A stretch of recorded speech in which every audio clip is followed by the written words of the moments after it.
Oui, ça marche. Parfait. Bonjour tout le monde, il est 14 heures et nous allons pouvoir procéder à la municipale du 9 septembre. Oui, j'ai reçu le pouvoir de Jacques Calény pour Pissigny, de Stéphane Assion pour Valérie-Terrasse, Isabelle Roger pour la visite, Élie Roy pour Jean-Marc Lich, Pascal Coppens pour moi-même, Serge Venet pour Jean-Paul Dégard, Éric Galliano pour M. Ferracou, Éric Joffre pour Marina Pamino, Valérie Cosoli-Popo pour M. Bernard Costi, Viviane Thia pour Mme Galland et Mme Martine Cabot pour Denis Tandil.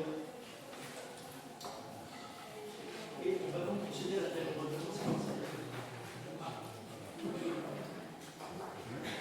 Alors, pour l'appel, Hervé Stassinos, Jean-François Plane, Cécile Christol, Jean-Michel Perratou, Bérénice Bonal, Jean-Claude Vega, Agnès Lazuto, Pascal Campins, moi-même présent, Christian Garnier, Martine Copin, Jacques Paganelli, Patrick Roisse, Serge Venet, Chantal Jauvert, Isabelle Roger, Jean-Marc Illich, Stéphanie Assion, Éric Galliano, Graciela Piras, Thomas Michel, Marine Desideri, Émilie Roy, Mylène Soriano, Valérie Vialan, Armand Cabrera, Bernard Fazery, Éric Joffre, Marina Bianchi-Brandino, Valérie Pozzo di Borgo, Viviane Thia,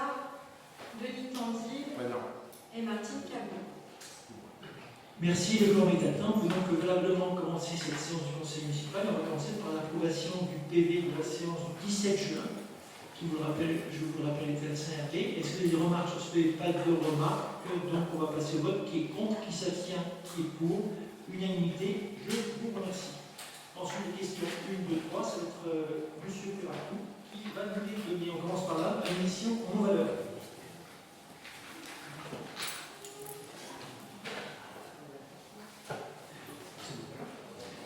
Bonjour à tous. Alors d'abord, on a la mission en valeur. Dans le cadre de la commande opérative des comptes pour l'ordonnateur de central, le trésorier a proposé la mission en valeur. Un certain nombre de créances détenues par la commune de Trèves. Il est à rappeler que la mission en valeur concerne les créances sur le recouvrement de prestations pour de l'insolvabilité ou d'absence de donateurs. Il s'agit du règlement de la cantine, la LSH, des cartes de scolaires, honorées pour 18% de l'émission. La taxe totale sur la publicité extérieure dans l'accès de construction et dans les créances non recouvrables en cause de décès des personnes ou de fermeture des entreprises concernées, 69%.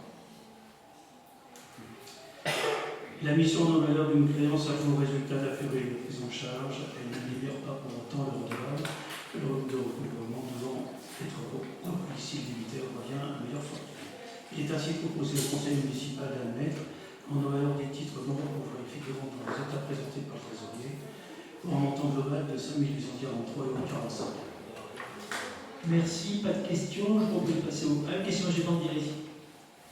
Merci, bonjour monsieur le maire, bonjour à tous.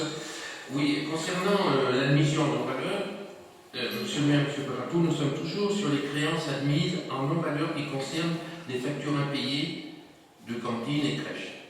Vous me confirmez. La liste de ces factures impayées est confidentielle et de toute façon, je ne souhaite pas en avoir connaissance. Nous avons fait la comparaison sur 4 années. 2021, 1267 €, je passerai sur les centimes. 2022, 3538 €. 2023, 1245 €. 2024, 5480 €. Nous constatons avec désarroi cet engolé de factures non payées. Nul ne peut ignorer que de plus en plus de familles sont en grande difficulté. Ainsi, ce qui m'interpelle, comment expliquez-vous ces différences d'une année sur l'autre? Auriez-vous connaissance de ces familles en difficulté? Et si c'est le cas, y a-t-il un accompagnement au niveau social? Le CCS est-il saisi de cette situation? Quel recours avez-vous, sachant que les créances ne sont pas d'une remise gracieuse et qu'elles ne font pas obstacle à un recouvrement ultérieur avec l'émission d'un titre de recette dans l'hypothèse où le débiteur revient à meilleure fortune? Merci réponse. Il y a plusieurs questions. En fait, ce qui est sûr, c'est que vous l'avez signé vous-même, c'est très aléatoire. Il y en a un ami, après 5 minutes, je n'ai pas d'explication sur le pourquoi du comment. Après, on pose une question, est-ce qu'il y a un suivi du CCS? Bien entendu, il y a un gros suivi du CCS, que ce soit là-dessus ou sur tout le reste. On a un CCS qui est extrêmement présent et qui s'occupe de tous ces cas et qui prend figure. Donc quand les gens ne peuvent pas recevoir, ne peuvent pas payer, ça se passe pas en une semaine ou 15 jours, on prend du temps, on fait des relances, on reçoit les familles, on discute avec elles. Pas d'autres questions? Je vous propose de passer au vote. Qui est contre? Qui s'abstient? Qui est pour? Unanimité? Je vous remercie. La question numéro 2, ça concerne une demande de subvention pour la rénovation des terrains de tennis du Pradec. Demande de financement pour la réfection des terrains de tennis suite à la non-réponse du Conseil départemental. La délibération en date du 18 décembre 2023, le Conseil municipal s'était prononcé pour l'unanimité pour la nécessité de solliciter des cofinancements pour la rénovation des terrains de tennis au Pradec. Le coût du projet est de 412 000 € et les cofinancements ont été sollicités auprès de l'État, de l'ANS, de la métropole et du Conseil départemental pour 134 160 €. La quasi-totalité des cofinanceurs ont répondu sur cette demande. L'État finance l'opération à hauteur de 100 949 €. L'ANS a confirmé le principe du financement lors de la commission de juillet 2024 et nous attendons de connaître les montants. La métropole TPM finance l'opération à hauteur de 60 000 €. Seul le conseil départemental déclare ne pas avoir eu le temps d'instruire ce dossier, déposé sur sa plateforme le 2 janvier 2024 et réceptionné et déclaré complet le 16 janvier 2024. Relancé par mail le 17 juillet 2024, le département répond que le 23 juillet sur ce dossier n'est toujours pas instruit. Au regard de l'absence de soutien du département depuis 2022 sur les dossiers importants pour les pradétants, école Pagnol, acquisition d'un local pour les services municipaux, l'installation de panneaux photovoltaïques du CTM, désorganisation des cours de l'école Sandro, pour un total sollicité dont accordé de 2 361 559 €. Il s'avère nécessaire de développer d'autres partenariats sur ce dossier pour alléger la charge que ces absences de soutien font peser sur les pradétants. Vu la délibération du conseil municipal du 4 juillet portant délégation d'attribution pleine, considérant l'intérêt des pradétants de chercher des cofinancements pour des projets d'intérêt général, considérant l'absence de soutien du conseil départemental depuis 2022 sur les projets structurants pour lesquels le conseil municipal le sollicite, il est proposé au conseil municipal de valider une demande de financement auprès du conseil régional PACA, région Sud, pour un montant de 154 160 €, correspondant au montant accordé par le conseil départemental autorisé M. le maire à prendre contact dans les temps de la mise en œuvre de cette délibération.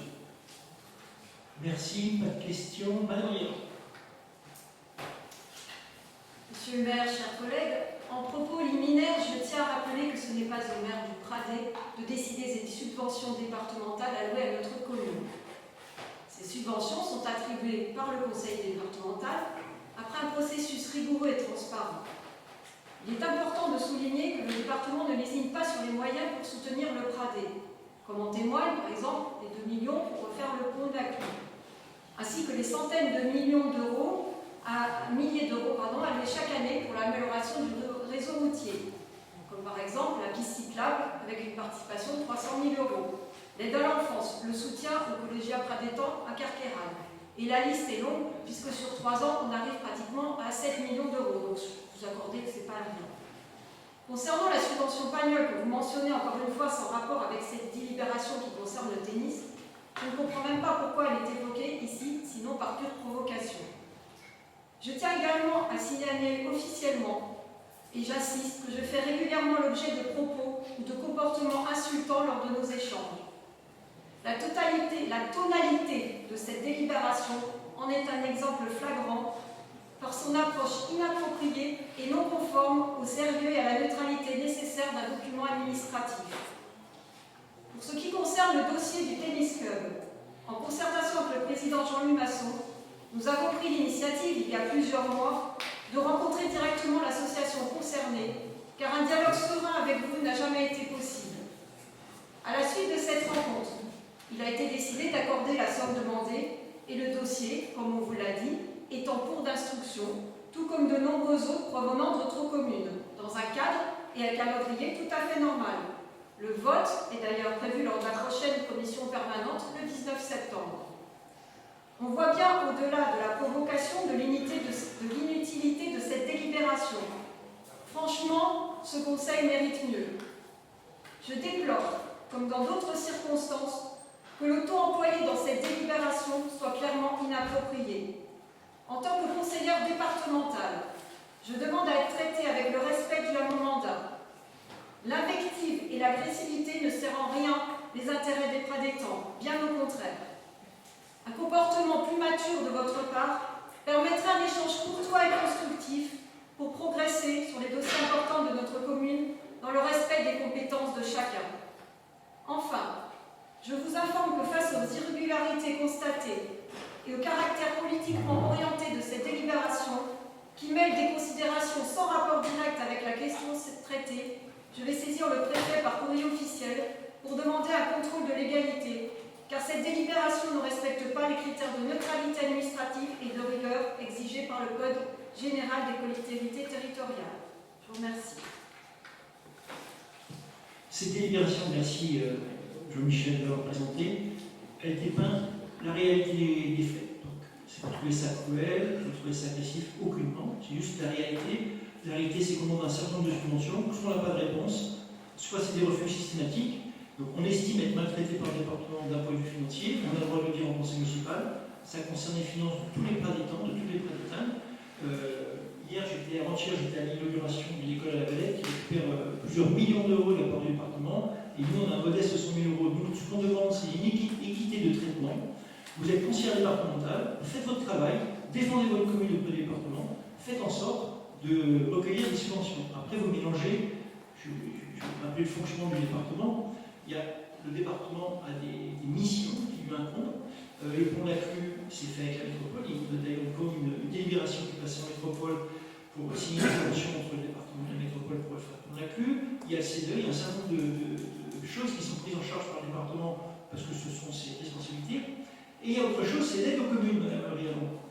L'aide aux communes, ce sont des projets qui sont initiés par les communes, comme par exemple la rénovation des terrains de tennis, et je me réjouis que vous accédiez enfin à notre demande et vous donniez une subvention. C'est une bonne nouvelle, j'espère que ça sera suivi des faits, comme quoi ça va passer ces délibérations.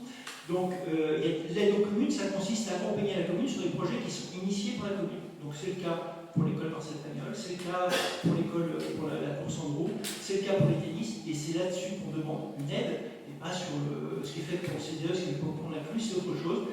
Je rappelle que le pont de la Clue sera en service autant à la gare qu'au Pradé. D'ailleurs, il n'y a pas que les Pradétans qui utilisent le pont de la Clue. Donc l'idée, c'est bien de remettre l'aide aux communes au centre du débat. Nous, on demande de l'équité territoriale. Aujourd'hui, cette équité n'est pas là. On espère qu'elle va revenir. C'est notre plus grand souhait. Si c'est voté la prochaine fois au conseil départemental, eh bien tant mieux. Tout le monde se réunira autour de la table, et encore plus nos finances publiques. Monsieur, tout d'abord, c'est pas en 5 jours. Vous imaginez bien qu'on a instruit un dossier de ce type, donc ça fait bien longtemps. Et juste une petite question. Combien de fois avez-vous pris un rendez-vous avec moi pour discuter des dossiers du département et demander des subventions? Jamais. Est-ce qu'il y a des questions? Non. Je propose donc de passer au vote. Qui est contre? Qui s'abstient? Qui est pour? Unanimité. Je vous remercie. Non, on s'abstient. Vous ne voulez pas qu'on demande de l'argent à la région? Alors, qu'est-ce que vous avez une subvention? On n'attendra pas la région, tant mieux. Alors, je peux répondre.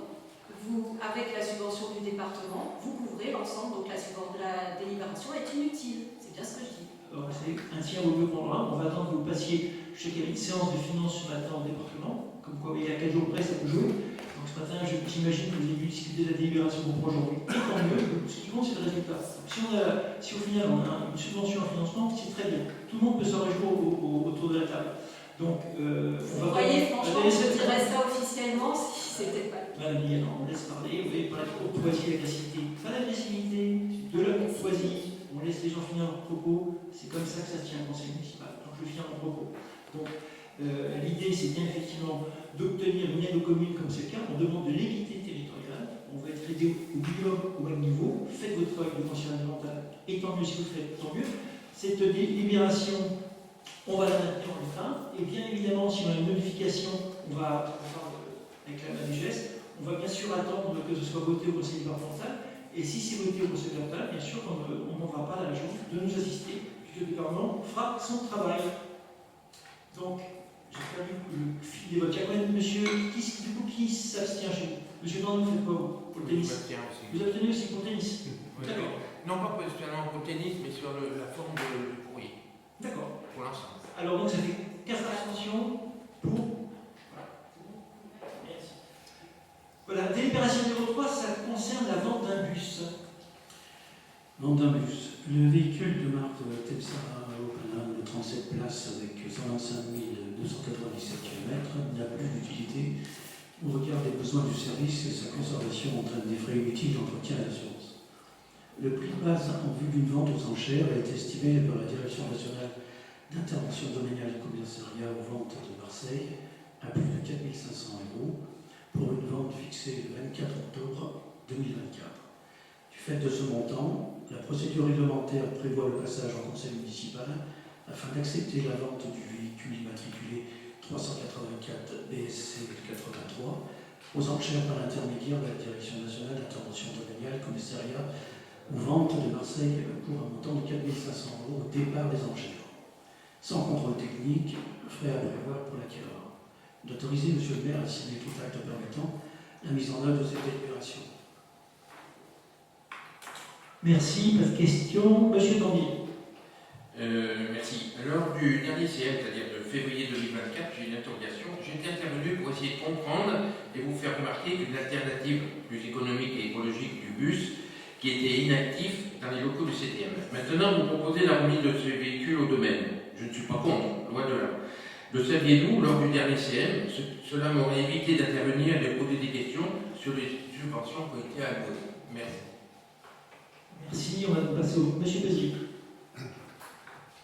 Oui, si j'ai bien intégré la délibération, c'est un bus qui n'est plus utilisé. Peut-être que c'est marqué. Est-ce que vous avez envisagé une mise à disposition des associations pour favoriser leur déplacement? Parce que c'est quand même des contraintes pour eux. Peut-être qu'avec un arrangement, oui, si vous embêtez, vous dites, avec un arrangement qu'on s'appelle avec eux, ou soit pris en charge, un peu comme ça peut être intéressant pour partager entre différentes associations. On a deux. Ça marche. C'est pas grave. Alors les bus, on en a qui sont déjà pris par les associations de temps en temps. Ce bus-là en particulier, il est assez ancien, il est plus tout à fait aux normes. Il va faire un paquet de réparations dessus pour le mettre aux normes. Donc pour des raisons de sécurité et de coût de remise d'un tel bus, on ne peut pas le mettre à disposition des associations. Par contre, on a déjà deux bus qu'on peut mettre, qu'on loue aux associations. Je vous propose donc de passer au vote. Qui est contre, qui s'abstient, qui est pour l'unanimité. Je vous remercie. Questions 4, 5, 6 et 7. Donc, Magali Vincent, on commence avec les prestations sociales complémentaires, prévoyance. Oui, bonjour à tous. Donc, cette délibération concerne la prévoyance pour les agents municipaux. Alors, la participation financière pour la protection sociale complémentaire devient obligatoire pour le risque de prévoyance à compter du 1er janvier 2025 sur la base d'un minimum de 7 € brut mensuel. Donc deux possibilités s'offrent aux employeurs publics, soit la labellisation. Donc la mutuelle labellisée est une complémentaire santé qui détient un label.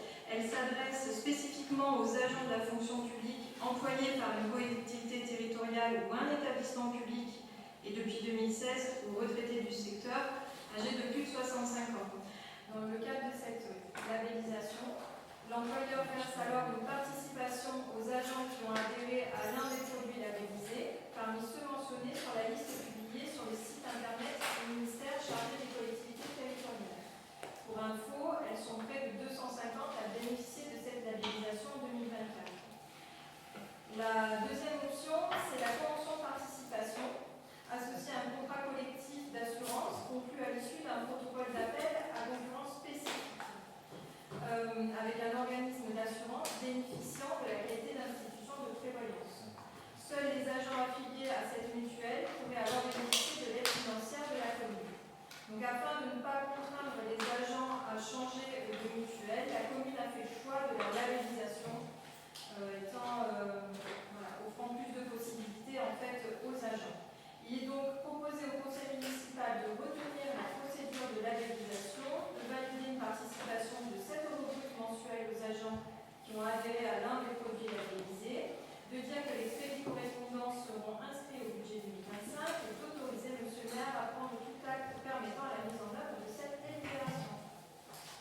Merci.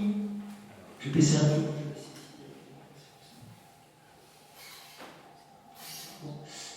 Monsieur Tandy. Merci. Monsieur Tandy. Monsieur le maire, Madame Vincent, mes interventions multiples en 2022 et 2023 ont demandé la mise en place de la protection sociale complémentaire en faveur des agents de la commune ont enfin abouti. Je constate que cette mesure sera mise en place au 1er janvier 2025, date limite pour la participation obligatoire. Vous avez encore un pas supplémentaire à faire pour la complémentaire santé avant le 1er janvier 2026. Lorsque je lis la délibération, plusieurs questions s'imposent. Vous appliquez à la lettre pour vos agents le pourcentage de 20% du montant de la référence fixée à 35 €, ce qui fait 7 € brut. Je vous avoue que cela me fait penser à une aumône plutôt qu'à une participation. J'ai du mal à comprendre l'avis favorable du CST. Une possible augmentation est-elle envisageable? Ça, c'est la première question. Puisque les agents de la ville du Pradet travaillent au CTM avec les agents de la métropole, peut-on oser une comparaison?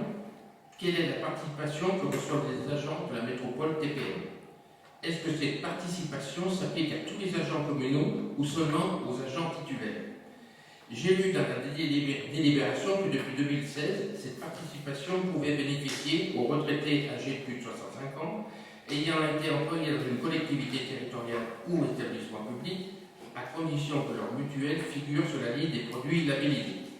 Avez-vous fait une annonce en ce sens aux retraités de la commune? Merci pour vos réponses. Alors, je vais essayer de répondre à vos questions. Donc, nous appliquons la loi, donc elle prend effet là, donc c'est ce que nous faisons. Depuis un certain temps, nous apportons de nombreuses améliorations d'un point de vue social, le régime indemnitaire, les tickets resto. Il y a un dialogue au sein de la commune du Pradet qui est très qualitatif avec les représentants du personnel. Donc nous appliquons effectivement au minimum la prévoyance, mais il ne faut pas compter que ça. Il y a eu d'autres avancées et donc il faut regarder ça d'un point de vue global. Nous sommes aussi très attentifs à la gestion de la masse salariale, des dépenses liées aux agents. Donc il suffit de trouver un juste équilibre entre les avancées sociales et les finances, on va dire. Après, concernant la comparaison avec la métropole, je ne sais pas si elle est... si c'est comme ça qu'il faut voir les choses, parce que la métropole a un fonctionnement totalement différent d'une commune. Il faudrait plutôt comparer la commune du Pradet avec d'autres communes de taille similaire avec celle du Pradet. Et dans ce cas-là, vous verrez que les agents de la commune du Pradet sont plutôt, on va dire, bien lotis par rapport aux autres communes. Après, on ne peut pas toujours faire la course avec la métropole.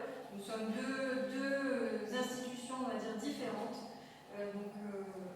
Voilà, par rapport à ça. Je ne sais pas si j'ai répondu à votre question. Oui, concernant justement les retraités, parce que je parle aussi pour les retraités, je ne fais pas partie parce que je ne travaille pas dans le milieu communal, mais les retraités, comment vont-ils être, les anciens, si vous voulez, qui travaillaient dans une commune, comment vont-ils être informés justement de leurs droits ou pas? Non, sur ce point,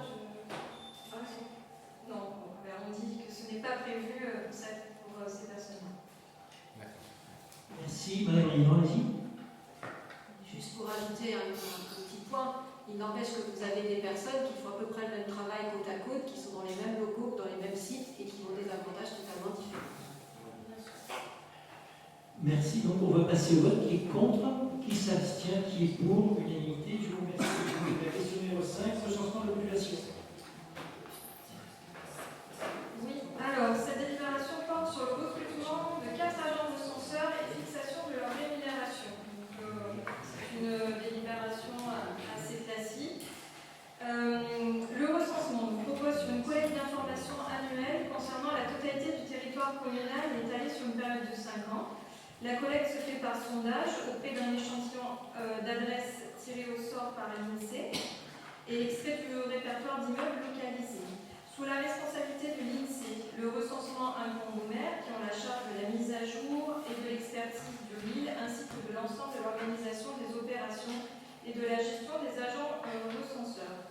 Par l'étendue du territoire et les incertitudes concernant la localisation des adresses à recenser, il est nécessaire de nommer, outre le coordonnateur demandé par l'INSEE, 4 agents recenseurs afin de réaliser les opérations du recensement de la population dans l'enquête se déroulera du 16 janvier au 15 février 2025.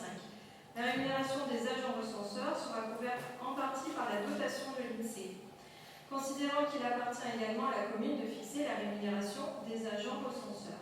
Il est donc proposé au conseil municipal de valider le recours à 4 agents recenseurs pour la durée de l'enquête, d'autoriser M. le maire à désigner par arrêté municipal le correspondant en ville et son suppléant, le coordonnateur communal, son adjoint et les agents recenseurs nécessaires aux opérations de recensement, de fixer la rémunération forfaitaire des agents recenseurs à hauteur de 900 € brut par agent, étant précisé que ce tarif ne comprend pas les charges sociales qui restent à la charge de la commune, et enfin d'inscrire au budget primitif de l'exercice 2025 les crédits nécessaires à la rémunération des agents et aux charges sociales.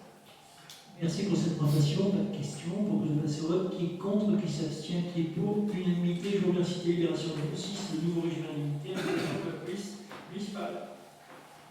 Alors, il s'agit là d'une délibération très technique qui porte sur le vote de l'instauration de l'indemnité spéciale de la fonction et d'engagement appelée ISFE. En guise d'historique, vous vous rappelez qu'en 2018, la commune du Pradet a procédé à l'instauration du nouveau régime indemnitaire qu'on appelle l'IFSEF, donc régime indemnitaire tenant compte des fonctions, des suggestions, de l'expertise et de l'engagement professionnel pour les cadres d'emploi autorisés. En 2020, la commune du Pradet a étendu le RIFSEF au nouveau cadre d'emploi autorisé par décret. Les agents appartenant à la filière police municipale et garde champêtre sont exclus de l'application de l'IFSEF. Suite à un décret en juin 2024, un nouveau régime indemnitaire pour les agents relevant de cette filière est institué en remplacement de l'existant. Ce nouveau régime repose ainsi sur une nouvelle prime dénommée indemnité spéciale de fonction et d'engagement, ISFE, composée d'une part fixe et d'une part variable. Les collectivités concernées du coup, par ce régime indemnitaire doivent prendre la délibération avant le 1er janvier 2025. Tous les agents de la police municipale sont concernés. Ce régime indemnitaire est donc composé d'une part fixe qui est versée mensuellement et calculée sur un pourcentage du traitement net dans la limite de 30%. Il est composé aussi d'une part variable qui est coupée en deux, la moitié versée mensuellement et l'autre moitié qui peut être versée en fin d'année. Il s'agit du coup sur la part variable d'une enveloppe fixe et non pas d'un pourcentage, dont les montants sont précisés dans le tableau. Vous dire aussi que la part fixe est liée au poste, la part variable est liée à la façon de servir. Donc du coup, cette composition en part fixe et part variable permet de tenir compte des responsabilités particulières assumées par certains. Le comité social technique a validé à l'unanimité ce nouveau dispositif et il prendra effet à partir du 1er octobre 2024. Merci pour cette présentation. Pas de questions. Donc on passe au vote. Qui est contre, qui s'abstient, qui est pour, unanimité. Je vous remercie. Délibération numéro 5, le renouvellement d'autorisation d'utilisation des véhicules de service et de remise à domicile. Oui. Alors, cette délibération, on commence à la connaître par cœur, mais nous sommes obligés de la passer chaque année. Pour vous dire brièvement que le contenu du règlement demeure inchangé, la liste des personnes pouvant utiliser les véhicules donc dans l'émission nécessite une autorisation de remise à domicile. Elle, par contre, doit être renouvelée chaque année. Donc, vous trouverez dans la délibération la liste des personnes concernées. Je rajoute aussi que cette délibération a eu un avis favorable du CST le 2 septembre. Il est donc proposé au conseil municipal de renouveler pour les mêmes emplois et fonctions et dans les mêmes conditions l'autorisation délivrée en 2020 et chaque année depuis cette date. Merci. Monsieur Cavallin, je pense que vous avez une question. Une simple question. Nous aussi, on la connaît par cœur, on fait le compte à Vous êtes en avance en fin de compte, puisque la dernière délibération, elle date du 18 décembre 2023. Bravo, monsieur le maire. Merci, Jean-Claude Poussier, j'ai toujours mon permis. Je propose de passer au vote. Qui est contre? Monsieur Tandy. Je vais revenir sur les faits justement de véhicules, auprès de véhicules de service. Depuis l'expiration de la délibération, donc en septembre 2021, aucune nouvelle délibération n'avait été adoptée, comme l'a dit M. Cabrera, avant décembre 2023. Créant ainsi un vide juridique de plus d'1 an sans possibilité. Merci.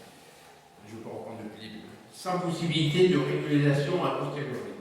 Pendant cette période, et malgré les avertissements répétés, les véhicules de service ont continué à être utilisés de manière non conforme à la légalité.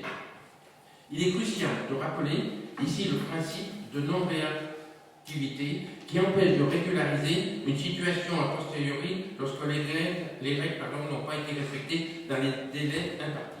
À l'absence de délibération valide, la loi impose que toute utilisation de ressources publiques en dehors du cadre légal soit régularisée. Ainsi, les élus concernés, ainsi que la directrice générale des services et la directrice de cabinet, peuvent être tenus de rembourser les coûts associés à l'utilisation des véhicules, y compris le carburant, entretien et autres frais engagés.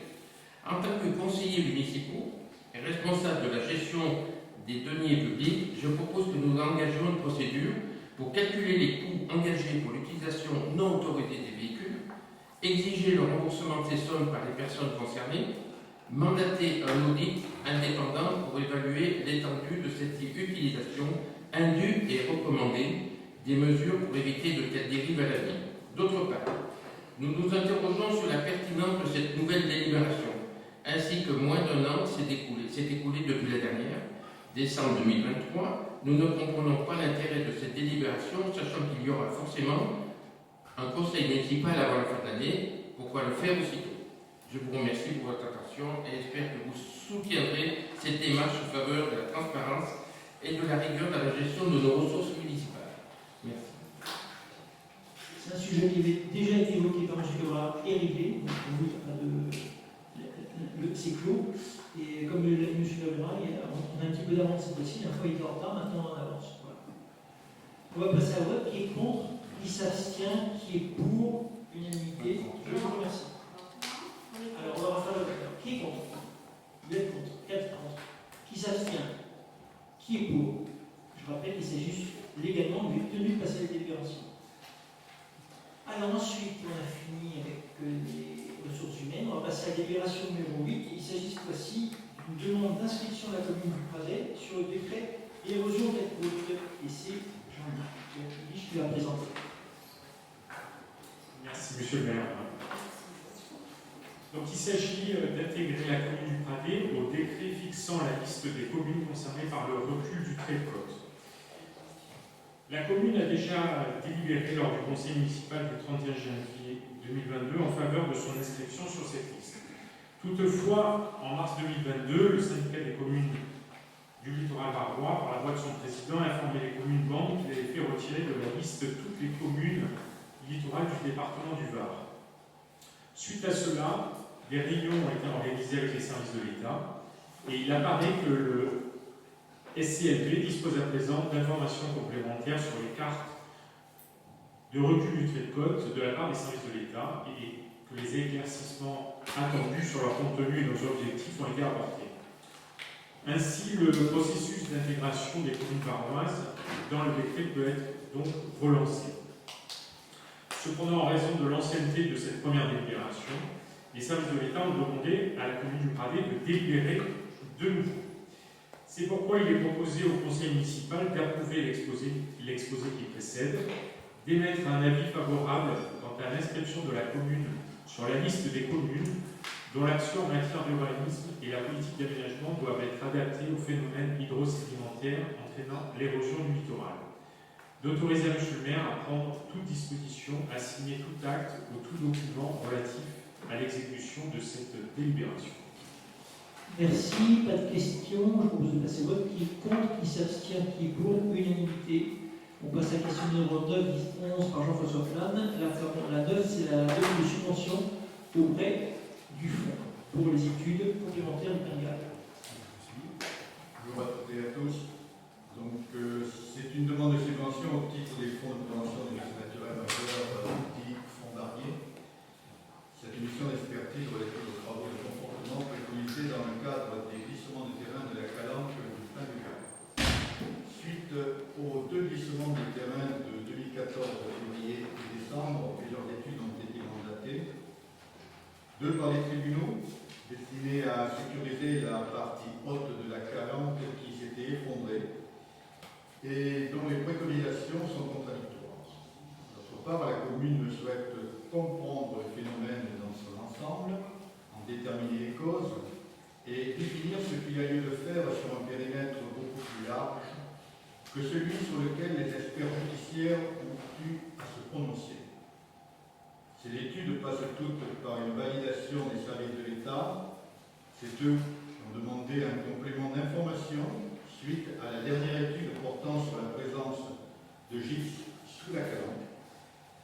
Cette étude peut bénéficier d'un financement du Fonds de prévention des risques naturels majeurs à hauteur de 50%, soit 24 250 € hors taxe pour une dépense totale de 48 500 €. C'est donc l'objet de cette délibération. Il est ainsi proposé au Conseil municipal d'autoriser M. le maire à solliciter l'État pour l'attribution d'une subvention de montant de 24 250 € hors taxe au titre du Fonds de prévention des risques naturels majeurs, à prendre tout acte nécessaire au recouvrement des cofinancements accordés. Merci. Pas de questions. Madame Riera. Merci Monsieur le maire, chers collègues. Nous sommes aujourd'hui, 10 ans après les premiers glissements de terrain à la Calanque du Pas de Galles en 2014, pour examiner une nouvelle demande de subvention au titre du Fonds de prévention des risques naturels majeurs, le dispositif Barnier. Une fois encore, nous parlons d'études supplémentaires, c'est-à-dire la première étape de mise en œuvre du dispositif. Entre 2015 et 2021, plusieurs études ont déjà été commandées, essentiellement des études géotechniques et hydrogéologiques. Je vais les reprendre parce que c'est intéressant. Février 2014, une étude donc réalisée par ERG Géotechnique. Décembre 2014, seconde étude réalisée aussi par ERG Géotechnique. 2015, troisième diagnostic géologique, encore ERG Géotechnique. Puis 2019, expertise géotechnique et hydrogéologique, encore réalisée par les bureaux d'études IMSRN et H2A. Mars 2023, études complémentaires exigées par les services de l'État et réalisées par le BRGM. Pourtant, il a fallu attendre 7 ans, jusqu'en 2021, pour que l'État soit saisi du dossier et rappelle à la commune son obligation impérative de déterminer l'aléa d'effondrement dans ce secteur afin, et c'est la deuxième étape du processus Barnier, d'évaluer enfin les risques de glissement de terrain, une étape pourtant essentielle pour comprendre les niveaux de danger. Mais pendant ce temps, le temps passe, le danger perdure, et les habitants sont restés dans l'incertitude et les retards se sont accumulés. À mon sens, la définition de cet aléa aurait dû être mise en place bien plus tôt. Pourquoi? Parce que sans cette définition, il est impossible de sécuriser les terrains de manière adéquate et d'accéder au financement des fonds Barnier. Ce qui m'embête dans la délibération d'aujourd'hui, c'est que nous allons encore ajouter une expertise complémentaire. La dernière étude du BRGM, si la question avait été correctement posée, aurait déjà dû répondre à ces questions. Vous auriez dû insister avant de clôturer l'étude pour que ce soit le cas. Mais au lieu de ça, on a une nouvelle étude encore géologique, donc la première étape d'une étude encore. Vous ne croyez pas qu'il est temps d'avancer réellement dans la procédure de mobilisation des fonds Barnier ou encore de solliciter des fonds européens pour lancer des opérations concrètes et des travaux d'ampleur? Cessons franchement d'accumuler les études géologiques sans fin. Arrêtez de faire semblant d'agir. Il s'agit aujourd'hui de protéger des personnes. Toutes ces années de retard dans l'avancement de la procédure sont déjà une trop lourde facture pour les habitants.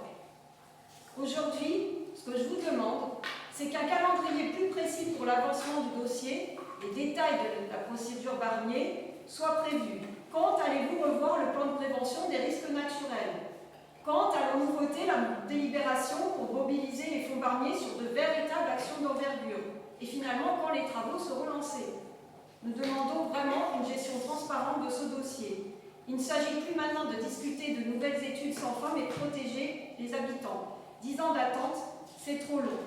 Donc dans cette délibération, et j'insiste, pas que ce soit mal compris ou que vous déformiez mes propos, nous abstiendrons car nous considérons qu'il faut avancer dans la procédure de mobilisation des fonds Barnier plutôt que de financer une énième étude géologique. Je pense que la dernière étude du BRGM aurait dû être, on aurait dû répondre à la question dans la dernière étude du BRGM. Vous avez terminé, Mme Présidente? Oui, je vous remercie. Donc, moi, ce que je peux vous dire, Mme la Présidente, c'est que tous les élus, tous les adjoints de l'urbanisme, depuis cette affaire, ont conseillé le maire et ont travaillé à ce que cette situation ne perdure pas, tout en conservant à l'esprit que c'était quand même de l'argent public qu'on allait utiliser pour mettre en sécurité une zone, et que cette zone-là, on n'était pas du tout certain que l'argent qu'on y injecterait soit suffisamment utile et suffisamment approprié. Il se trouve que les services de l'État avec qui nous travaillons à Backstage depuis bien longtemps, depuis une paire d'années, nous ont conseillé de refaire effectivement cette expertise afin d'être certain de ne pas engager de l'argent de l'État et de l'argent de la commune inutilement. Voilà. Merci. Monsieur Petit. Je ne sais pas de dire. Oui, merci. Excusez-moi. Juste, ce que je vous dis, c'est pas qu'il ne faut pas travailler avec l'État, bien au contraire. Mais il aurait peut-être fallu poser les bonnes questions au BRGM dès le départ. Et comme on a déjà financé, c'était 100 000 € la dernière étude du BRGM, je pense que la dernière étude du BRGM aurait pu aboutir à une conclusion et aux questions déjà posées. Donc non, je pense qu'il faut solliciter le BRGM et pas effectivement engager de nouvelles études, de nouvelles frais dans des études, il y en a suffisamment, et poursuivre la procédure. Monsieur Petit. Oui, moi je rejoins le fait que depuis 2014 ça fait long. Alors j'entends bien qu'il fallait faire des études et que le site du Pays de Galles est assez particulier par rapport à sa promotion géologique.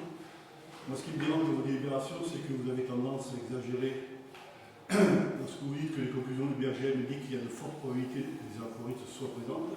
Alors que quand on lit le rapport, il dit que c'est possible. Donc entre possible et forte probabilité, je crois qu'il y a des extrapolations qui vous arrangent peut-être pour prendre ces délibérations.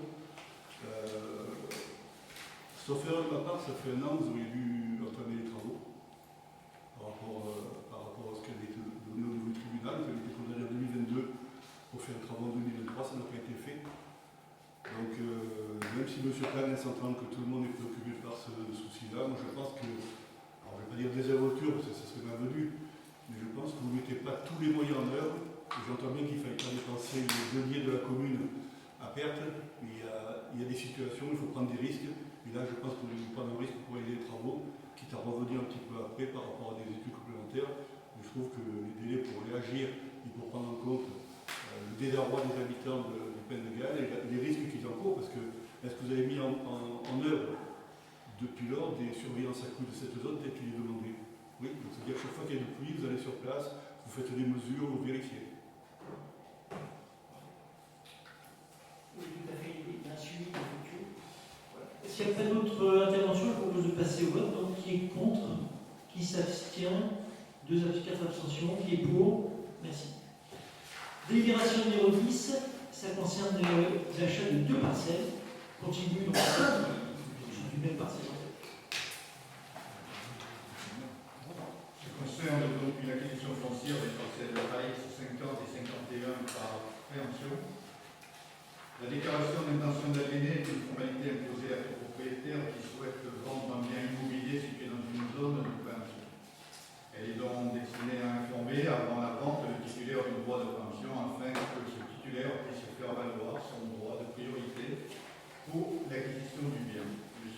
l'IA est donc important pour la mise en œuvre de la stratégie foncière des titulaires des permissions. C'est dans ce cadre que la commune a été informée de la vente des parcelles AX50 et 51 6 82 rue Jonzé, une superficie totale de 576 m².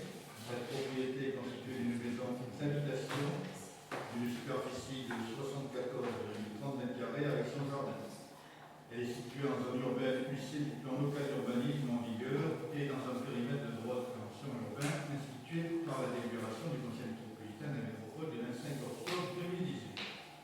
Dans le cadre de la politique locale de l'habitat et de la stratégie foncière mise en œuvre par la commune, cette dernière travaille sur l'aménagement de l'îlot de l'ancien quartier de la gare, comprenant actuellement les anciennes gares coopératives, l'espace dédié aux circulations, l'espace des arts et les bâtiments dédiés aux associations et les stationnements dédiés.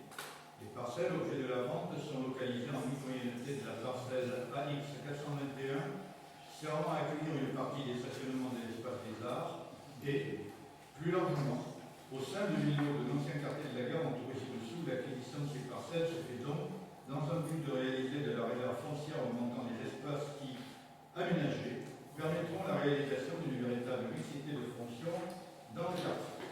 La commune a donc, selon la procédure en vigueur, saisi M. le Président de la métropole Toulon-Provence-Méditerranée pour lui faire part de la position stratégique de cette propriété et son intérêt à l'acquérir. Partageant l'analyse de la commune, M. le Président de la métropole TPM, par courrier en date du 27 mai 2024, s'est adressé à la DDTM en motivant la nécessité d'accueillir ce bien et en demandant la restitution du DPU à la commune, conformément aux dispositions des articles 2010-1 du Code urbanisme. Par arrêté préfectoral du 17 juin 2024, M. le préfet du Var a donné une suite favorable à cette demande et a renoncé à exercer son droit de préemption simple, conformément à l'article du Code urbanisme, et a autorisé la métropole TPM à exercer le droit de préemption pour l'acquisition du bien constitué par les parcelles AX50 et AX51.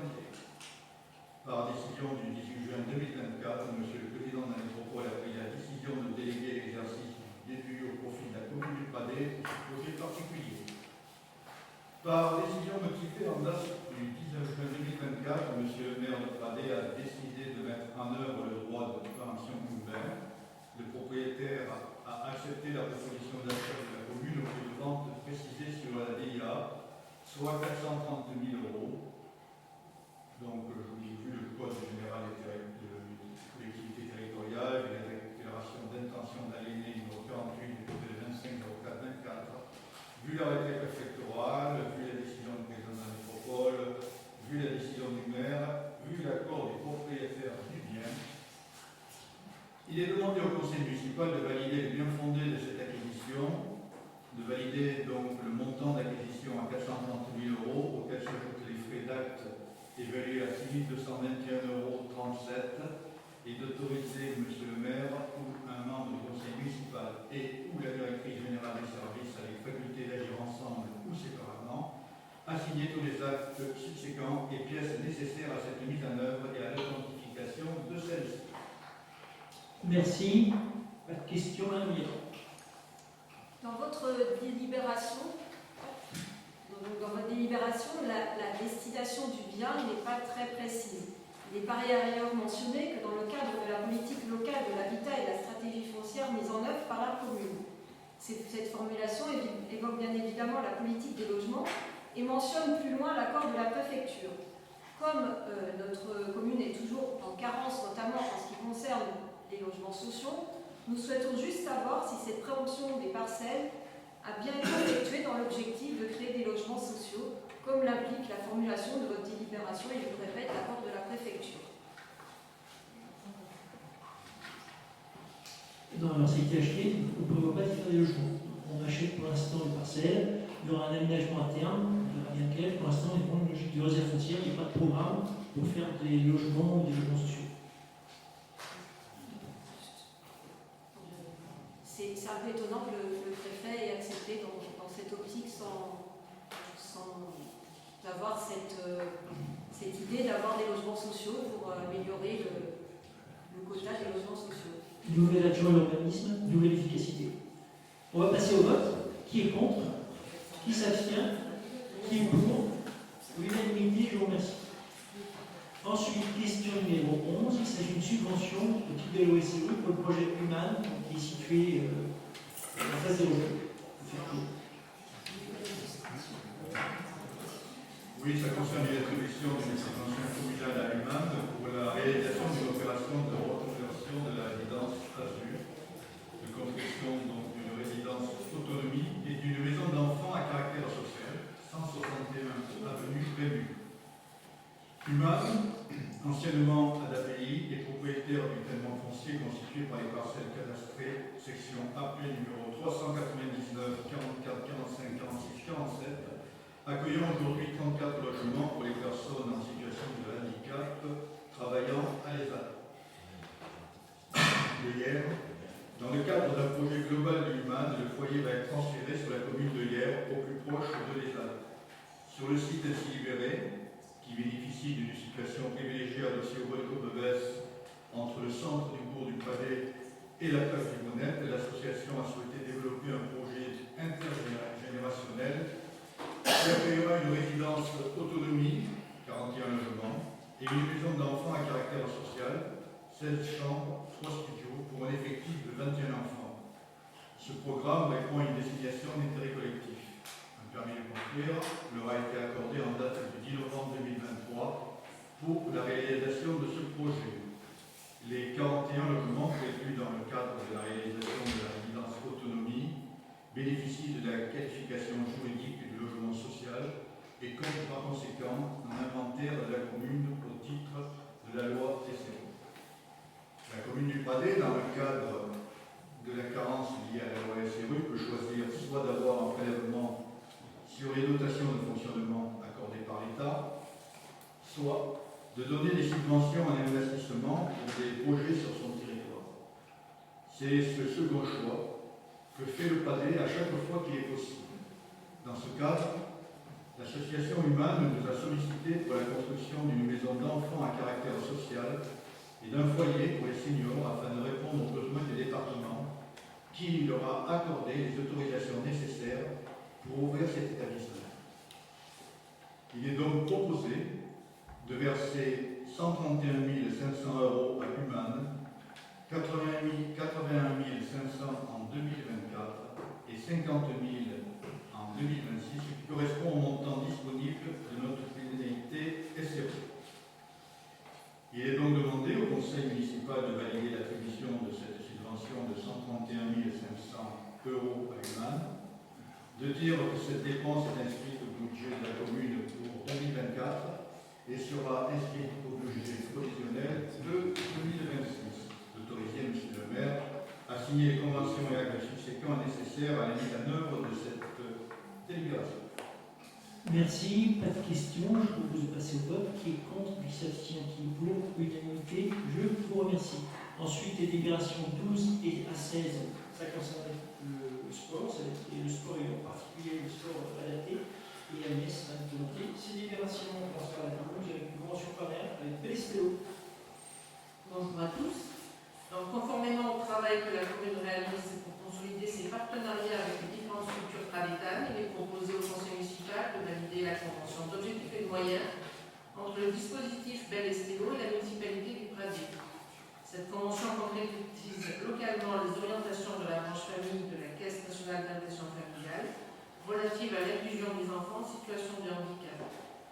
La municipalité décline ici de manière la plus concrète les modalités de cette collaboration dans le cadre des actions municipales sportives hors temps scolaire. Le partenariat riche qui en découle de cette convention va œuvrer à l'inclusion des enfants et des jeunes en situation de handicap, favorisant leur autonomie et leur épanouissement, ainsi que la solidarité entre les jeunes pradétans et confirme l'implication de la politique éducative, enfance et jeunesse de la ville du Pradé en matière d'inclusion. Il est demandé au conseil municipal de se prononcer pour autoriser M. le maire à signer la convention annexée à la présente et à prendre tous les actes subséquents nécessaires à son application. Merci. Merci, pas de questions. On passe au vote. Contre, abstention, unanimité.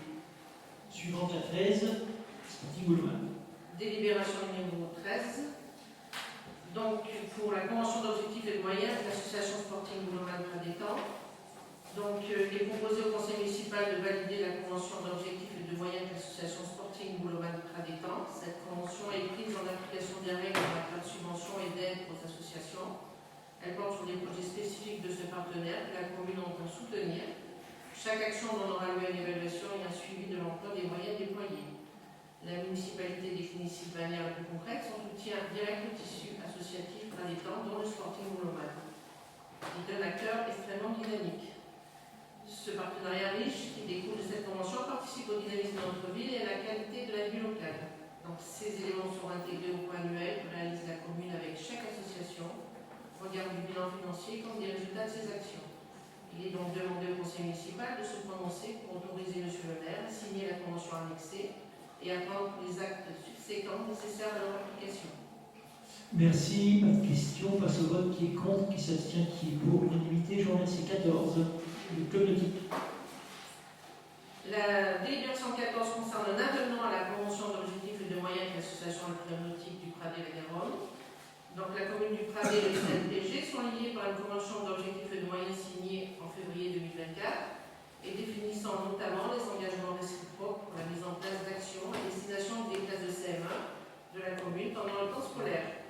Le présent avenant a pour objet l'ajustement du nombre de classes bénéficiant de l'activité optimiste pendant le temps scolaire et l'ajustement de l'attribution de la subvention en raison des dépenses de fonctionnement occasionnées pour l'association. Merci, pas de questions. Je propose de passer au vote. Contre, abstention, unanimité. Je vous remercie. Et ensuite, on Et la passe. délibération numéro 15, qui concerne une subvention exceptionnelle au Sporting Boulomane Pradétan pour son action envers les personnes en situation de handicap, et notamment avec la journée pétanqueur qui a eu lieu. Donc, le Sporting Boulomane fait partie des associations très actives sur notre territoire et n'hésite pas à porter haut les valeurs de la solidarité et de l'inclusion. Donc, dans cette dynamique, comme je l'ai précisé, il y a eu une journée de pétanqueur en juin 2024 sur le pôle Bézancourt. Donc, l'association a sollicité la commune pour qu'elle vienne en soutien financier de ses initiatives en faveur de personnes en situation de handicap à hauteur de 1 500 €. Donc, vu le code général des collectivités territoriales, considérant que la commune du Pradé souhaite soutenir les initiatives des clubs sportifs de son territoire et particulièrement lorsqu'ils œuvrent en faveur de l'inclusion des personnes en situation de handicap, il est proposé au conseil municipal de valider l'octroi de la subvention exceptionnelle de 1 500 € au Sporting Boulomane, dire que les crédits sont disponibles sur le budget 2024 et autoriser M. le maire à prendre tout acte nécessaire à la mise en œuvre de cette délibération. Merci. Pas de questions. Contre, abstention, pour. Unanimité. La délibération numéro 16 concerne une subvention exceptionnelle à l'association varoise de sport adapté pour son action envers les personnes en situation de handicap. Elle a aussi organisé, entre autres, 4 concours pétanques auxiliaires durant l'été 2024 qui a rassemblé à peu près une centaine d'équipes. Donc l'association sollicite un soutien exceptionnel de la commune à hauteur de 400 € pour l'aider à développer ce type d'action qu'elle ne peut assumer sur son seul budget. Donc, vu le code général des collectivités territoriales, considérant que la commune souhaite soutenir les initiatives des clubs sportifs et associations, considérant que l'association de sport adapté développe une politique active en faveur de l'inclusion par le sport des personnes en situation de handicap, il est proposé au conseil municipal de valider l'octroi de la subvention exceptionnelle de 400 €, dire que les crédits sont disponibles sur le budget 2024 et d'autoriser M. le maire à prendre tout acte nécessaire à la mise en œuvre de cette délibération. Je vous remercie. Merci, pas de questions. Contre, abstention, unanimité. Voilà, et on va passer maintenant à l'éducation avec Cécile Christophe qui va présenter 2 délibérations. La première concerne une subvention au profit des coopératives scolaires. Oui, bonjour. Donc, subvention pour les coopératives scolaires des écoles. Dans le cadre de la politique éducative, la municipalité soutient chaque année le projet des enseignants des écoles publiques, donc maternelles et élémentaires, en mettant à leur disposition des financements pour les projets pédagogiques et pour les départs en classe transplantée. Les financements attribuables sont décomposés comme suit, donc 550 € par classe pour les projets pédagogiques, ce qui fait 16 500 €, 1 1500 € par classe pour des départs en classe transplantée, à concurrence de 2 classes maximum par an et par école, ainsi que 1000 € pour la classe Ulysse de l'école élémentaire Sandro pour un départ en classe transplantée. Donc le montant total pour les départs en classe transplantée est de 7000 €. Les montants sont les mêmes que 2023 et 2022. Les sommes attribuées sont versées sur les comptes bancaires des coopératives scolaires de chacune des écoles, sous réserve que les projets aient été validés par l'inspectrice de circonscription et sur présentation des factures acquittées. Ce sont des subventions que nous donnons aux coopératives scolaires chaque année depuis de nombreuses années, que le trésorier nous a demandé de formaliser par une délibération. Merci, pas de questions. Donc, qui est contre, qui s'abstient, qui est pour, unanimité. Merci pour les enfants. Deuxième délibération, ça concerne la carte scolaire du premier livret, avec une bonne nouvelle de début d'année, l'ouverture d'une classe. Donc, le 30 août dernier, l'inspection académique a informé la municipalité et l'école de Sandro de sa décision d'ouvrir une classe supplémentaire à l'école Charles Sandro élémentaire. Décision confirmée par un courrier reçu le lundi 2 septembre.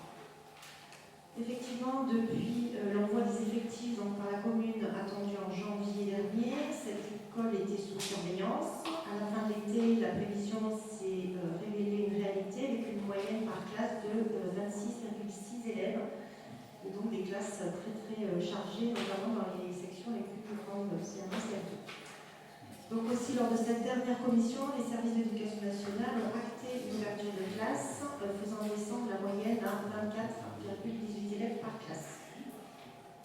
L'école passe donc de 10 à 11 classes, plus l'école Ulysse. Il est précisé que les locaux de l'école Charles Sandro disposent d'une salle et des équipements nécessaires au bon fonctionnement de cette nouvelle classe.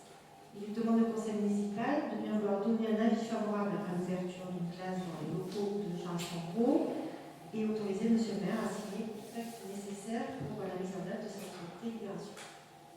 Merci, pas de questions. Je vous propose de passer au vote. Qui est contre, qui s'abstient, qui est pour, unanimité. Merci. Ensuite, alors, les deux questions ce sont deux questions qui traitent du même sujet. Ça concerne, aujourd'hui on a une régie du port, un SPIC, et on change la nature du SPIC, ça reste un SPIC, mais ça va être un SPIC doté d'une autonomie financière uniquement. Il y a deux raisons à cela. D'abord, le trésorier nous a demandé de le faire parce qu'il y a deux ports dans le Var qui étaient sous ce régime de SPIC, mais qu'il faut changer, donc c'est l'occasion de changer ce régime de SPIC. Donc l'idée c'est d'avoir un budget annexe comme on l'a pour le transport, donc au conseil municipal 2025. On sera amené à voter le budget annexe du port, donc vous verrez ce qu'il y a dans les comptes de la régie du port. Et la deuxième délibération, c'est justement la création de la régie. Donc la première délibération, ça consiste à liquider la régie telle sous sa forme actuelle, et la deuxième délibération consiste à réouvrir la régie sous un statut de SPIC à autonomie financière. C'est un peu technique, voilà. Alors, il y a une première raison que je vous ai évoquée, c'est la raison du trésorier qui demande de le faire, c'est la raison en elle-même se suffit à elle-même. Mais une autre raison, c'est que dans le cadre du projet, qui est toujours en cours d'étude, l'enveloppe financière n'est pas encore tout à fait déterminée, il y a un besoin, une nécessité de chercher des financements. Et en fait, notamment auprès de la région et des fonds européens, les financements, il faut que ce soit des financements directs à la commune. La région ne finance pas les SPIC, les EPIC, c'est comme ça, tout le monde n'importe quoi.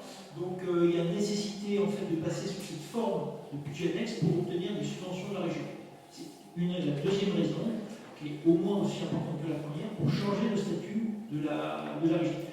Donc le changement, il n'y aura pas trop de changement, quoique, comme je vous l'ai dit, les budgets annexes du port passeront en conseil municipal. Donc on sera amené à parler du budget du port pendant le conseil municipal. Et ce qui va remplacer le conseil d'administration, ça sera un conseil d'exploitation qui n'aura pas de valeur, décisionnelle, mais ça sera simplement un conseil d'exploitation qui permettra de conseiller le conseil municipal, d'éclairer le conseil municipal sur les options à prendre. Voilà. Je vous ai donc présenté les deux délibérations. Si vous avez des questions, j'y répondrai. On passera ensuite au vote de la première délibération, puis la deuxième. Madame Riel. Je vous remercie. Tout d'abord, une première remarque de bon sens. Avant de créer une nouvelle régie, il aurait été bon de nous joindre un bilan comptable de l'ancienne régie pour que nous disposions d'éléments suffisamment précis, justifiant une gestion financière quand même transparente. Comment allons-nous voter pour la création d'une régie dont l'objet est pourtant financier sans connaître la situation financière actuelle? Ensuite, je voudrais attirer votre attention sur plusieurs points qui soulèvent des interrogations dans ces statuts de la régie. J'ai fait les deux questions en même temps, comme vous. Tout d'abord, une première incohérence réside dans la manière dont les travaux sont présentés. Vous parlez des travaux, donc permettez-moi aussi d'en parler. D'un côté, nous parlons des travaux de sécurisation des infrastructures portuaires, mais de l'autre, ces mêmes travaux sont décrits comme étant de grande envergure. Il est indispensable de faire la différence entre des travaux nécessaires à la sécurisation et une requalification complète. Pour nous, ce n'est pas la même chose. Le projet, le coût, encore une fois, n'est pas le même. Et alors, si vous permettez, je vais quand même m'arrêter sur les annonces de coûts, puisque l'objet de cette délibération, c'est quand même un objet financier, une régie. La note explicative mentionne que les travaux de sécurisation du port à la charge de la régie dépassent les 7 millions d'euros, mais sans précision supplémentaire. On aurait aimé quelque chose d'un peu plus précis. Vous avez bien une idée à ce niveau de votre projet. La convention TPM, à cet égard, indiquait que l'estimation initiale des travaux de la régie seule était de 4 millions d'euros. Or, aujourd'hui, si je comprends bien, nous en sommes déjà à 7 millions d'euros. La part TPM aussi de la voirie, toujours en vigueur, mentionnait dans la convention 4,15 millions d'euros pour les travaux à la charge de la métropole. Vous avez bien une idée aussi, est-ce que cette participation pour les travaux de voirie va augmenter? Alors, le budget initial, vous avez calculé, donc 4,15 pour 4, ça faisait 8,15 millions d'euros. Mais déjà en mai 2023, le coût global avait été réévalué à 8,80 millions d'euros avec la maîtrise d'œuvre. Aujourd'hui, avec les augmentations successives annoncées au fil des délibérations, des annonces, ou encore dans la presse, j'ai vu dans la presse, nous parlons désormais d'un total atteignant 14 millions d'euros. Alors, excusez-moi, mais là, il y a vraiment un écart. On ne sait plus trop où on en est. Est-ce que c'est le résultat d'un mauvais diagnostic initial, d'erreurs de planification ou d'un ajout non anticipé de travaux? Par exemple, on pense à la démolition de la capitainerie. Et est-ce que cela va s'arrêter? On ne sait pas trop ce qu'on va voter, en fait. Alors, je continue dans les statuts, toujours. Les statuts indiquent qu'elle sera en charge, bien sûr, de l'aire de carénage, mais ne mentionnent pas la gestion de la rampe de mise à l'eau, une infrastructure pourtant essentielle pour nous. Allez-vous vous engager à corriger cet oubli, ou est-ce une omission volontaire? À notre sens, elle doit être corrigée pour garantir une gestion complète et cohérente des infrastructures portuaires. Il y a aussi l'article 6 des statuts de la nouvelle régie précise que le conseil municipal règle les conditions de recrutement et de licenciement après avis du conseil d'exploitation. Cependant, l'article 8 indique que c'est le directeur qui peut révoquer les agents de la régie. Là, il y a une contradiction entre les pouvoirs conférés au conseil municipal et ceux attribués au directeur. C'est important parce que c'est politique, on va décider au conseil municipal quand même. Je pense que le directeur ne devrait pas disposer d'un pouvoir de révocation sans contrôle du conseil municipal. Et puis concernant la tarification, les statuts de la nouvelle régie indiquent que le conseil municipal, après avis du conseil d'exploitation, fixera les tarifs des redevances et des services. Toutefois, aucune précision supplémentaire n'est apportée sur les critères de cette tarification, ni sur les plafonds ou les modalités. Vous reconnaissez qu'il est quand même pourtant essentiel, dans un souci de transparence, de clarifier ces points afin de ne pas laisser la porte ouverte à des augmentations non contrôlées. Et puis, il y a les personnes qualifiées du conseil d'exploitation. Les statuts mentionnent que ces personnes qualifiées doivent faire partie du conseil d'exploitation. D'accord. Cependant, il serait souhaitable d'inscrire spécifiquement des membres du comité d'intérêt local des Auxinières et de l'ancienne SNPO, comme c'était le cas jusqu'à présent, en tant que représentants, plutôt que de laisser cette désignation ouverte à des personnes qualifiées absolument non définies. À mon sens, à notre sens, cela assurait une meilleure représentation des utilisateurs et habitants locaux, directement concernés par la gestion du port. Et puis, permettez-moi quand même de rappeler, pour finir, au préambule de ma conclusion, qu'un autre problème concerne le manque de concertation publique sur le projet lui-même. Malgré des promesses de transparence et de consultation, la population n'a pas été véritablement associée au projet. Vous n'avez fait que des réunions d'information, et très localement. Ce n'est pas la même chose. On aurait pu imaginer des ateliers. Le port, c'est quand même, ça intéresse tous les Pradétans. Les habitants du quartier, il y a un certain temps, et les plaisanciers avaient pourtant exprimé des attentes précises. Maintenir le caractère authentique du port, préserver le terrain de boule, la cale de mise à l'eau, l'emplacement de la capitainerie, une grue pérenne. Or, ces demandes semblent avoir totalement été ignorées au profit de décisions unilatérales. Alors, pour conclure, les textes justifiant la création de la régie ne nous fournissent pas à ce jour d'indications précises sur le montage financier global du projet. Les coûts semblent augmenter sans explication. Ben oui, il y a une partie quand même qui est financée par la régie et qui est dedans. Les 7 millions d'euros, on ne sait pas, c'est à peu près, quoi. La régie, elle est quand même créée pour le financement de projets du port. C'est bien marqué dans le début de votre délibération, je vous le rappelle. Et puis surtout, les statuts de la régie révèlent des incohérences, notamment sur la tarification, ainsi qu'un manque de transparence sur plusieurs aspects essentiels. Face à ces incertitudes et à l'absence de garanties solides, à moins que vous répondiez dans le détail à tous mes points, mais que vous n'avez rien noté, j'ai un peu un doute quand même, parce que c'était long. Face à ces incertitudes, donc, nous nous voyons contraints de nous abstenir sur ce vote.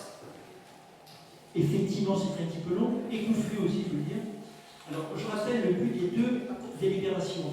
Les délibérations, c'est simplement, on ne parle pas de projet de port, on parle de créer en fait un statut de régie de SPIC qui correspond en fait à ce que demande le trésorier et de rendre possible la demande de subvention de la région. Donc c'est vraiment l'objectif de cette délibération. Et vous partez dans des élucubrations sur le projet, vous avez entendu dire que, vous avez vu dans la presse que, il n'y a pas eu de concertation, il n'y a pas eu de ci, il n'y a pas eu de ça. Moi je reste sur les 2 délibérations qui concernent la transformation, en fait c'est une liquidation, une recréation d'une SPIC à caractère donc un SPIC qui détient une régie. Et vous avez dit beaucoup de choses qui étaient injustes, pas juste en fait fausses. Je crois que vous avez pas bien écouté ou lu la délibération. En fait, il y aura un conseil d'exploitation. Dans le conseil d'exploitation, il y a 6 élus et 5 membres de la société civile, on va dire. On verra, on fera une liste. C'est pas une désignation, c'est un vote qui aura lieu au prochain conseil de décembre. Donc c'est pas une désignation du maire de 11 membres. Je crois que c'est 11 membres, 6 élus et 5 membres des socioprofils, comme on l'avait dans le conseil national. Ça ne change pas. Il y en a qui se présente, qui veut bien faire partie de la liste, mais ça sera voté en conseil municipal. Donc c'est pas une désignation, la transparence, elle sera totale. Si vous voulez montrer une liste, vous montrez une liste. On verra bien si vous êtes élu pour le conseil d'exploitation. Donc la transparence en plus, elle aura lieu, parce que au-delà du conseil d'exploitation, au-delà du simple conseil d'administration qui avait lieu une fois, ça sera un conseil municipal dont on parlera de ça. Donc quand viendra le moment des travaux, et on en est encore loin parce que les études ne sont pas finies, donc quand on sera au moment de finaliser les études et puis de voir les financements divers et variés, ça passera au conseil municipal. Donc la transparence sera bien là et elle sera encore plus présente qu'aujourd'hui. Ensuite, sur le projet lui-même, les études ne sont pas finies, la concertation non plus, on a déjà concerté un certain nombre de personnes. Il y aura, ça va continuer, là. On a la rentrée, même si on a travaillé tout l'été, on ne s'est pas reposé sur de laurier, on a travaillé sur d'autres sujets, notamment la rentrée dans les écoles. Mais les études et les concertations se poursuivent avec la population, avec les populations, parce qu'il y a les usagers du port, il y a les habitants du quartier, il y a tous les Pradétans. On discute aussi avec la métropole, on discute avec l'Air, on discute aussi avec les services de l'État, parce qu'il y a pas mal de questions sur les services d'État, notamment sur la partie environnementale. Donc on est très loin d'aboutir sur ce projet, on espère que les travaux vont commencer en 2026-2027, avant on aura un petit peu de mal, parce que les études continuent et surtout les autorisations à obtenir pour ce projet, elles sont pas simples. Je rappelle que ce projet, il est parti pas simplement parce que la digue est en mauvais état, pas simplement parce que les quais s'effondrent, mais aussi vous leur porter à connaissance de l'État qui enjoint les communes de prendre toutes leurs responsabilités pour protéger les populations et les quartiers de la submersion marine. Donc ce projet tombe à pic parce qu'au-delà de rénover le port ou les quais ils s'effondrent. Si vous avez été sur aux Auxinières, on voit que les quais s'effondrent. La digue, elle est à refaire. On crée une digue pour séparer la plage du port principal. On va dans le bassin intérieur, la capitainerie avec le petit boyau tout à fait étroit. Ça empêche l'eau de circuler. Le résultat, c'est que le bassin intérieur est extrêmement sale.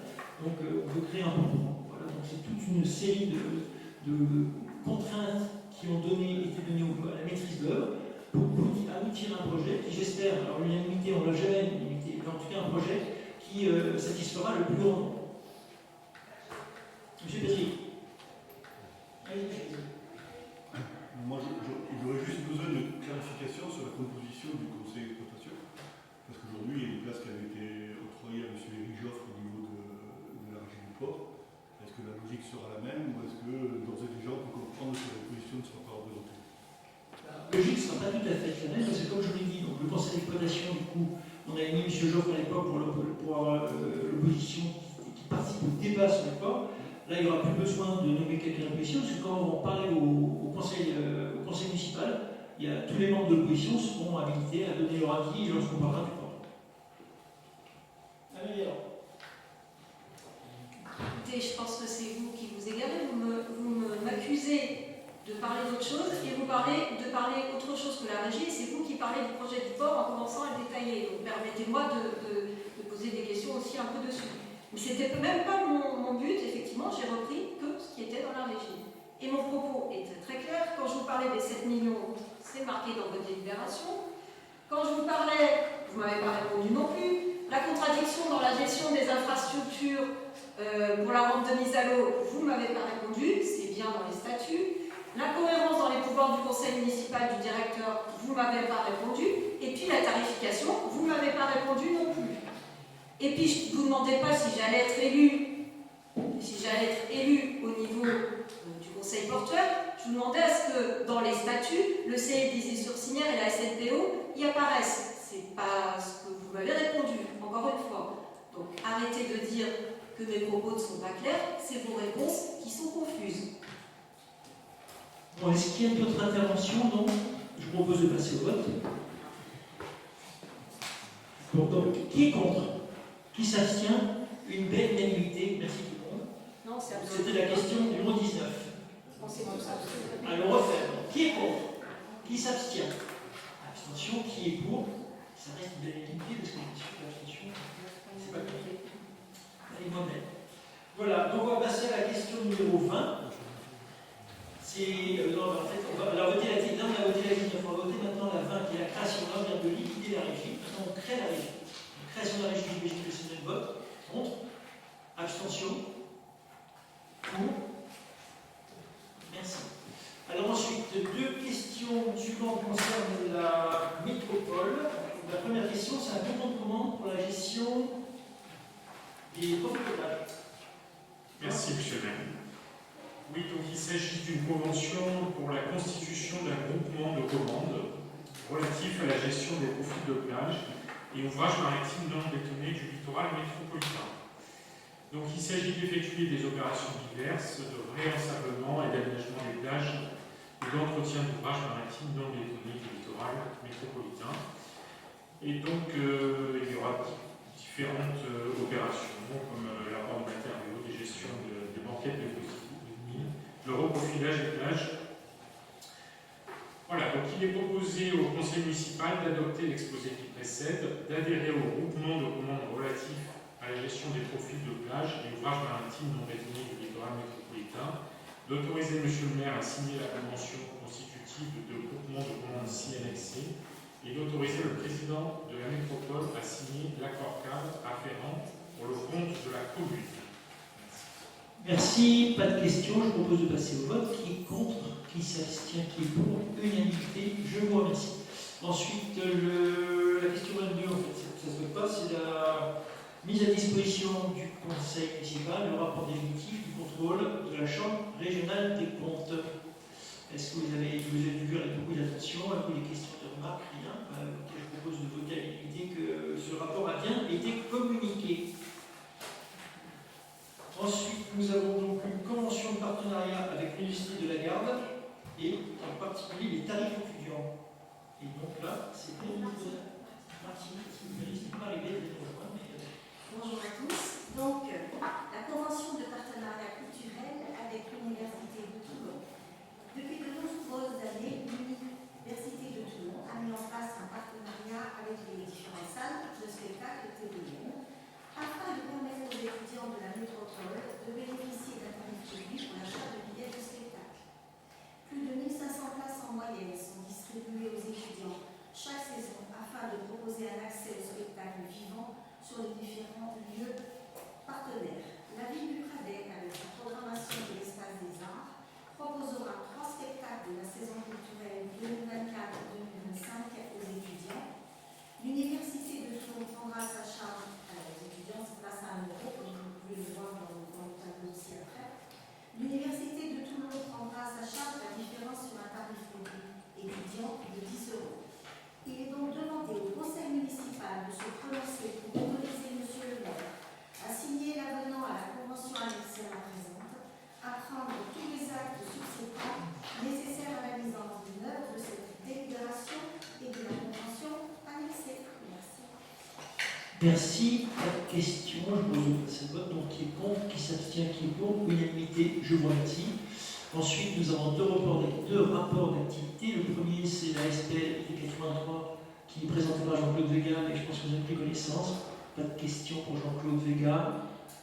Voilà, donc on constate à l'unanimité que ce rapport a été présenté. Et Thomas présente rapidement également le rapport que vous avez eu avec détail le week-end sur le syndicat des communes de terrain par an. Pas de questions sur ce rapport non plus.